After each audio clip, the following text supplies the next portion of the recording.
നമസ്കാരം. എല്ലാവരെയും സുദർശനം അസ്ട്രോളജിയിലേക്ക് സഹർഷം സ്വാഗതം ചെയ്യുന്നു. എല്ലാവർക്കും സുഖമാണെന്നും വിശ്വസിക്കട്ടെ. ഞാനിവിടെ ഇന്നിപ്പോൾ 2024 മെയ് മാസം 1-ാം തീയതി മലയാള വർഷം 1199 മേടമാസം 18-ാം തീയതി മാറുന്ന വ്യാഴൻ ചിങ്ങൻ രാശിയുടെ മേടം മുതൽ ചിങ്ങൻ രാശിയുടെ ഫലം വരെ പറഞ്ഞു പോയിട്ടുണ്ട്. ഇനിയിപ്പോൾ അടുത്തുള്ളത് നമുക്ക് ഈ കന്നിരാശിയുടെ ഫലമാണ് പറയാൻ പോകുന്നത്. ജഗതിക്ക് സമർത്ഥിയേകണം ഭഗവൻ ത്വൽകൃപ എന്നിൽ വായിക്കണം, അകമൊക്കെ അകന്നുദിക്കണം സുഖമങ്ങൻ്റെ വിരോധികൾക്കുമേ. അപ്പോൾ എൻ്റെ വിരോധികൾക്കും സുഖം ഉണ്ടാകട്ടെ, ജഗതിക്ക് എല്ലാം സമൃദ്ധി ഉണ്ടാകട്ടെ എന്ന് പറഞ്ഞുകൊണ്ട് കന്നിരാശിക്ക് ഇപ്പോൾ വ്യാഴം വരാൻ പോകുന്നത് മേടൻ രാശിയിൽ നിന്ന് അഷ്ടമത്തിൽ നിന്നും 9-ലേക്കാണ് വ്യാഴം പ്രവേശിക്കുന്നത്.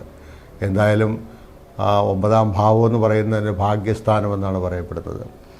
ആ ഭാഗ്യസ്ഥാനത്ത് വരുന്ന വ്യാഴം നമുക്കിപ്പോൾ എന്തുകൊണ്ടും നമുക്ക് വളരെ നല്ല ഫലങ്ങളെ തരണമെന്നാണ് ആചാര്യന്മാർ ഗ്രന്ഥങ്ങൾ ഉദ്ഘോഷിച്ചിട്ടുള്ളത്. അപ്പോൾ 2, 4, 5, 7, 9 രാശികളിലൊക്കെ 11 ഈ രാശികളിലൊക്കെ വ്യാഴം വരുന്നത് നല്ലതാണെന്ന് പറഞ്ഞിട്ടുണ്ട്. അപ്പോൾ അങ്ങനെ 9-ാം ഭാവത്ത് വരുമ്പോഴത്തേക്ക് കന്നിരാശി എന്ന് പറയുമ്പോൾ ഉത്തരത്തിൻ്റെ 3/4 ഭാഗവും അത്തവും ചിത്രയുടെ അരഭാഗവും വരുന്നതാണ് കന്നിരാശി. കന്നിരാശിക്ക് 7-ാം ഭാവാധിപത്യവും 4-ാം ഭാവാധിപത്യവുമുള്ള ഗ്രഹവും കൂടിയാണ് ഈ ഭാഗ്യസ്ഥാനത്ത് വരുന്ന ഗ്രഹം വ്യാഴം. അപ്പോൾ അങ്ങനെ വ്യാഴം ഭാഗ്യസ്ഥാനത്തേക്ക് വരുമ്പോൾ എന്തുകൊണ്ട് ഭാഗ്യം കൊണ്ടുവരണമല്ലോ.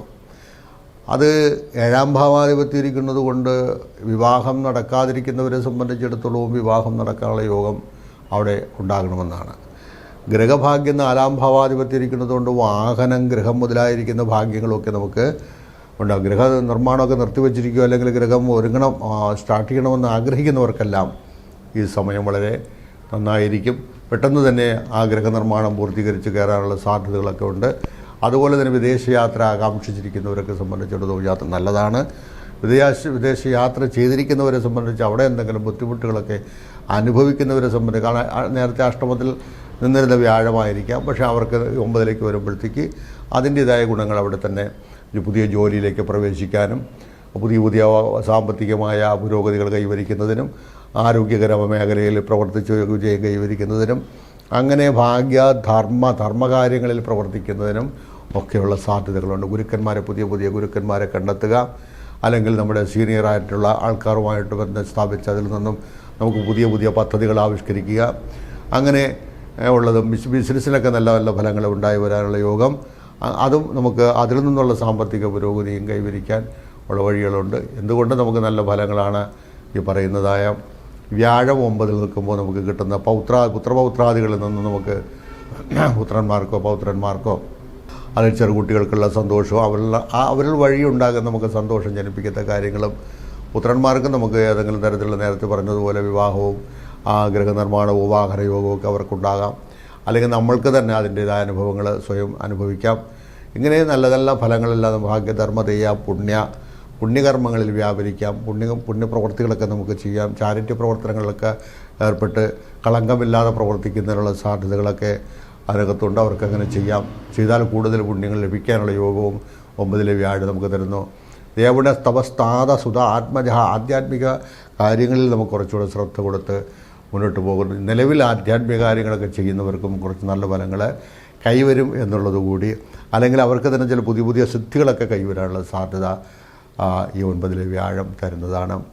വ്യാഴം തത്ര മഹാവിഷ്ണു എന്നുള്ളതുകൊണ്ട് നമുക്ക് വിശേഷിച്ചും ഈ പറയുന്ന വിശേഷിച്ചും വൈഷ്ണവാംശമുള്ളവരിക്കും ധന്വന്തരമൂർത്തി, നരസിംഹം, മഹാവിഷ്ണു, ശ്രീരാമൻ, ശ്രീകൃഷ്ണൻ മുതലായിരിക്കുന്നതായ അവതാരമൂർത്തികളെയൊക്കെ സേവിക്കുന്നതും ഈ സമയത്ത് അവരിൽ കൂടിയുള്ള ഗുണഗണങ്ങളൊക്കെ നമുക്ക് ലഭിക്കാനുള്ള യോഗവും നമുക്കുണ്ട്. പ്രവചനാതീതമായിരിക്കുന്ന കാര്യങ്ങളെല്ലാം നമുക്ക് വന്നു കയറാനുള്ള യോഗം ആ സമയത്ത് കൈവരുന്നതാണ്.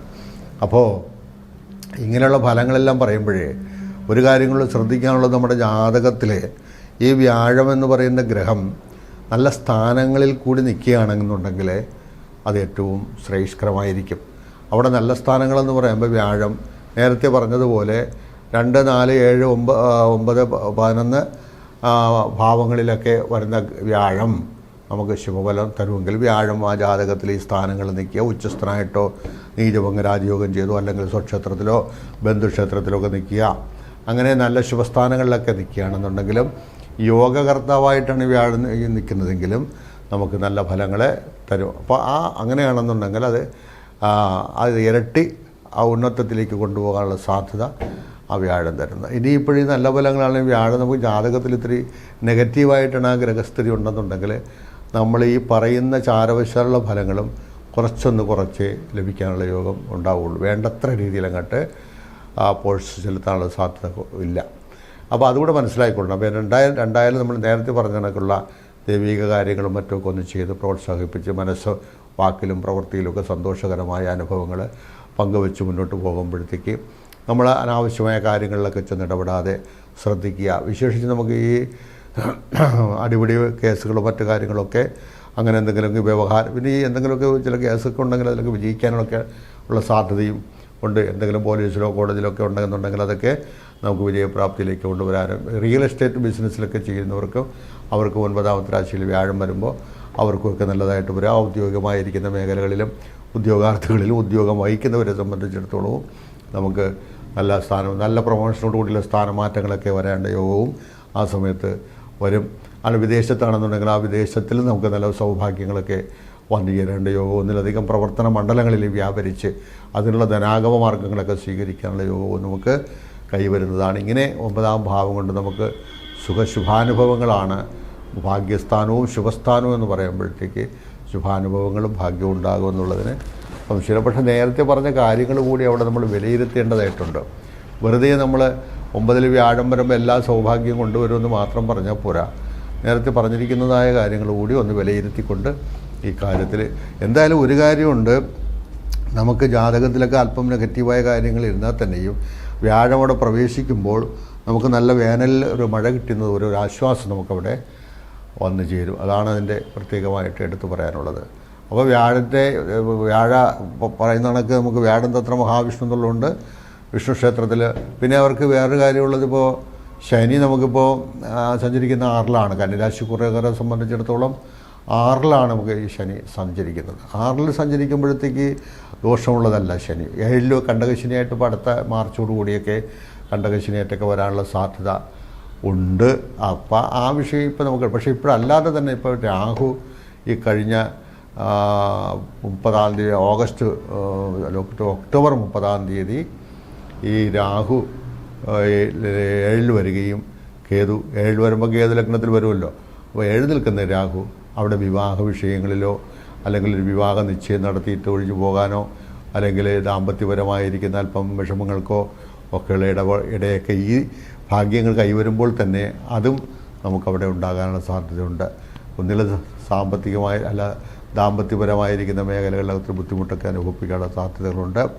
ചിലർക്ക് വിവാഹം മുടങ്ങും, ചിലർക്ക് ഈ പറഞ്ഞ കണക്കുള്ള കാര്യങ്ങൾ പ്രണയ നൈരാശ്യങ്ങൾ ഉണ്ടാകാനുള്ള സാധ്യതകളൊക്കെ ഈ പറയുന്നതായ കന്നിക്കൂറുകാർക്ക് വരുന്നതാണ്. അതെല്ലാം മനസ്സിലാക്കിയിട്ട് മുന്നോട്ട് പോവുക.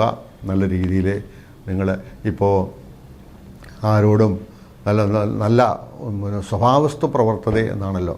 അപ്പോൾ നിലവിൽ തന്നെ നിങ്ങൾ നല്ലൊരു സ്വഭാവമുള്ളൊരു വ്യക്തിയാണ്, മറ്റാർക്കും ഉപദ്രവകാരിയല്ല. വല്ലതും ഉണ്ടെങ്കിൽ കൊടുക്കും, അല്ലെങ്കിൽ എന്തെങ്കിലും നമുക്ക് തരുന്നത് വാങ്ങിക്കാം. അങ്ങനെ ഒരു സന്തോഷകരമായ അനുഭവത്തിൽ കൂടി പോയാലേ ഈ ടെൻഷനില്ലാതെ ജീവിക്കാനും കടമില്ലാതെ ജീവിക്കാനും ആരോഗ്യമുള്ളൊരു ശരീരവും കടമില്ലാത്തൊരു ജീവിതവുമാണ് നമുക്ക് സമ്പത്തെന്ന് മനസ്സിലാക്കി മുന്നോട്ട് പോവുക. ഇത് ഇങ്ങനെയാണെന്നുണ്ടെങ്കിൽ നിങ്ങൾ വിജയിക്കും, പ്രശ്നമൊന്നുമില്ല. നന്നായി വരട്ടെ, എല്ലാവർക്കും നല്ലത് വരട്ടെ പ്രാർത്ഥിച്ചുകൊണ്ട് കന്നിരാശിയിൽ നിൽക്കാതെ ഞാൻ വിരമിക്കുകയാണ്. നമസ്കാരം.